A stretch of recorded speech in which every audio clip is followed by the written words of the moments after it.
I found a key in my grandmother's old house. It was a strange key. It didn't fit any door I could find. My grandmother had died last month. She left me her house. I was cleaning it before I moved in. The house was very old. It had been in my family for over 100 years, but I had never explored it completely. I found the key in a small box in the attic. It was silver and old. It had strange symbols on it. I tried the key on every door in the house. The front door, the back door, all the bedroom doors, the bathroom doors, nothing. I tried it on all the drawers and cabinets. Still nothing. Where did this key belong? I looked at the house plans. My grandmother had left them in her desk. I studied them carefully. Something was wrong with the plans. According to the drawings, there should be a room behind the kitchen. But when I looked at the actual house, there was just a wall. I measured the kitchen. Then I measured the room next to it. There was space missing. About 6 feet of space. There was a hidden room behind the kitchen wall. I looked at the wall more carefully. It looked normal, but I noticed something. One section of the wall sounded different when I knocked on it. It sounded hollow. I pushed on that section. Nothing happened. I looked for a hidden button or switch. I felt along the wall with my hands. Finally, I found it. Behind a picture frame, there was a small hole. It was exactly the right size for the key. I put the key in the hole. I turned it. I heard a click. A section of the wall moved. It was a hidden door. Behind the door was a small room. It was dark. I got a flashlight. The room was full of old things. Books, papers, photographs. But these were not ordinary things. They were secrets. I looked at the books first. They were journals, my grandmother's journals. I opened one. It was from 50 years ago. "The money is hidden safely," she wrote. "Nobody will find it. I am the only one who knows where it is." Money? What money? I read more. My grandmother had been hiding money for years.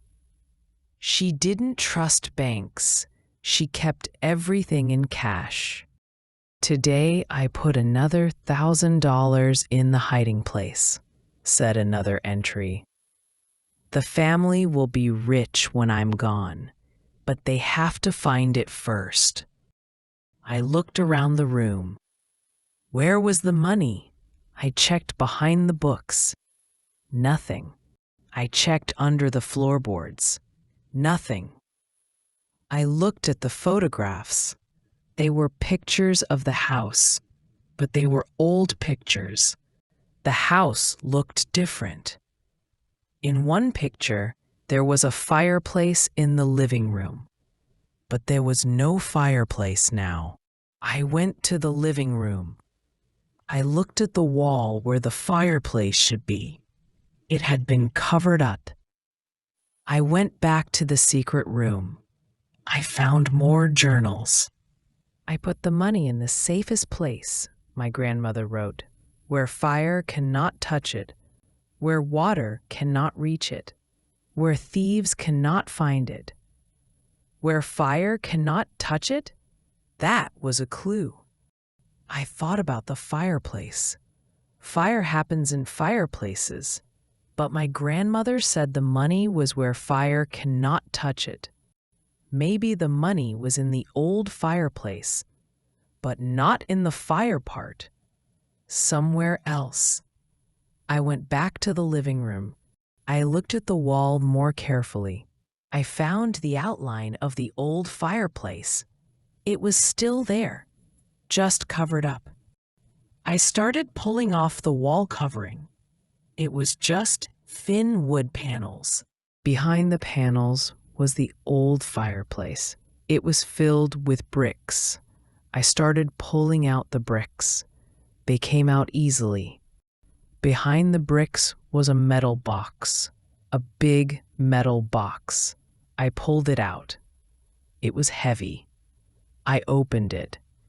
Inside was more money than I had ever seen. Thousands and thousands of dollars, all in old bills. But there was something else, a letter. I opened the letter. It was from my grandmother, written to me. "Dear grandchild," it said, "if you are reading this, you found my secret. You are smart. You are curious. You are like me.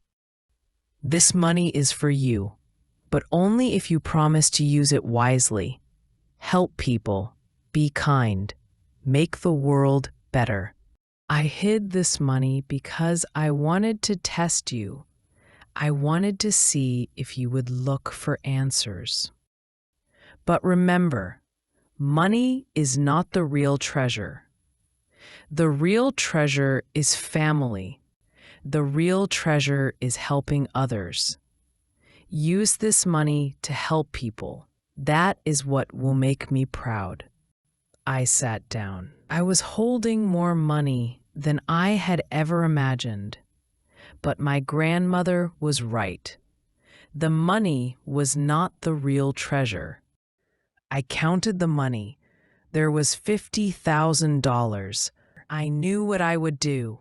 I would use some of the money to fix up the house. I would make it beautiful again. I would use some of the money to help my family. My cousin needed help with college. I would use some of the money to help strangers. I would donate to charities. I would help people in need. And I would keep some of the money for myself, for emergencies, for the future. But I would always remember my grandmother's words. Money is not the real treasure. The real treasure is what you do with it. I put the money back in the box. I carried it to my grandmother's bedroom. I sat on her bed. I looked at her picture on the nightstand. "Thank you, Grandma," I said. "Thank you for the treasure hunt. Thank you for believing in me." I felt like she was smiling at me. I put the secret room back the way I found it. I locked the hidden door, but I kept the key. I would always keep the key. It was more than just a key to a room. It was a key to a lesson. It was a key to understanding what really matters in life. What would you do if you found this money? Would you keep it all for yourself? Or would you listen to what Grandma said and help others? Tell me your choice in the comments. Don't forget to like and subscribe for more amazing stories and lessons. Every step you take is a step forward in your English learning journey.